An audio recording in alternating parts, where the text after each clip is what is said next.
కరీంనగర్ జిల్లాలో ఆత్మహత్య చేసుకున్న గుళ్లపల్లికి చెందిన రాజేందర్ రెడ్డి కుటుంబ సభ్యులను పరామర్శించారు ఎమ్మెల్యే కవ్వంపల్లి సత్యనారాయణ. రాజేందర్ చిత్రపటానికి నివాళులర్పించి బాధిత కుటుంబానికి ప్రభుత్వం అన్ని విధాలా అండగా ఉంటుందని చెప్పారు. ఈ ఘటనపై న్యాయం జరిగేలా చర్యలు తీసుకుంటామని హామీ ఇచ్చారు ఎమ్మెల్యే.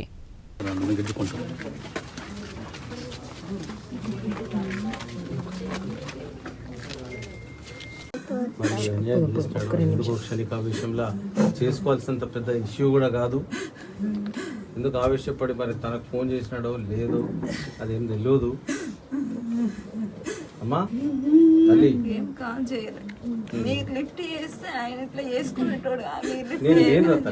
నేను హైదరాబాద్ నేను ఫోన్ కార్లో కూడా ఇచ్చిన కొంచెం వేరే దగ్గర పోయినా కాబట్టి ఫోన్లు ఎప్పుడు కొంచెం తీసుకురాలేరు హైదరాబాద్ కమిషనర్ గారిలో అట్లా కొంచెం కొన్ని ఇబ్బందులు ఉంటాయి.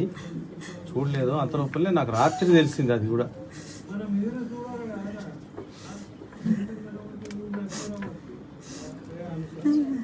నేను వచ్చింది మిమ్మల్ని ఓదార్చడానికి చాలాసార్లు ప్రయత్నం చేసిన.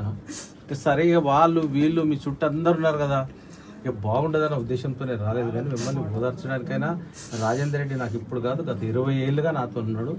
మాట్లాడేది ఎప్పుడు వచ్చినా ఆ షాప్లో కూర్చునేది, టీ తాగేది, మంచి వ్యక్తి. మొన్న ఎన్నికల్లో కూడా బాగా కష్టపడ్డాడు.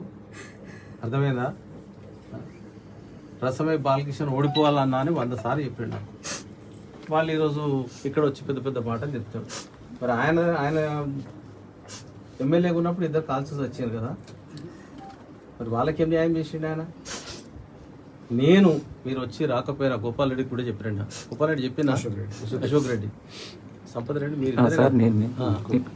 మీకు ఉద్యోగం ఇప్పించాలి, ఆ ఇంటిని ఆదుకోవాలి, ఆ ఇంట్లో ఎవ్వరు లేరు, ఏం చదువుకున్నదని కలెక్టర్కి చెప్పి అమ్మ మాకు ఏం పర్లేదు, ఇవి ఉంటాయి, కేసులు ఉంటాయి, కథ ఉంటాయి, చచ్చిపోయాడు, ఆ నష్టాన్ని మనం కూర్చోలేదు, ఆ ఇంటిని పోషించాలంటే ఆమెకి ఏదో ఒక అండ చూపించాలి. మనం భూములు ఎన్ని ఉన్నాయో జాగాలు ఎన్ని ఉన్నాయో నాకు తెలియదు.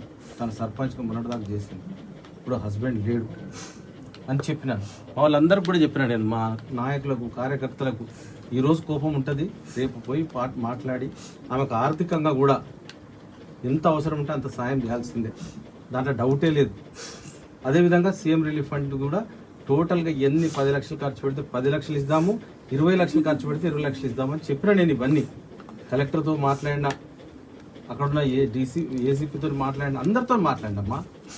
నేను మాట్లాడకుండా ఉండలేదు, ప్రతి క్షణం ఉన్నా. కాకపోతే ఆవేశంలో ఉన్నారు, ఈ ఆవేశాన్ని నేను కూడా అర్థం చేసుకోవాలి. ఇంత లేట్ వచ్చిన దొరకడు, ఖచ్చితంగా దొరకడు. అది ఎవ్వరు కూడా తీర్చలేరు, దానికి ఎవ్వరు కూడా మనం తీర్చలేము. సరే ఇప్పుడు చేసిన దానికి మనకేం చేయలేము. ఆ భగవంతుడు నేను చల్లగా చూడాలి, నీ పిల్లలకు నువ్వు తోడుగా ఉండాలి, నీ పిల్లలను చదివించుకోవాలి. అందునుంచే కొంచెం ఈ కార్యక్రమాలన్నీ అయిపోయిన తర్వాత మళ్ళీ వస్తా.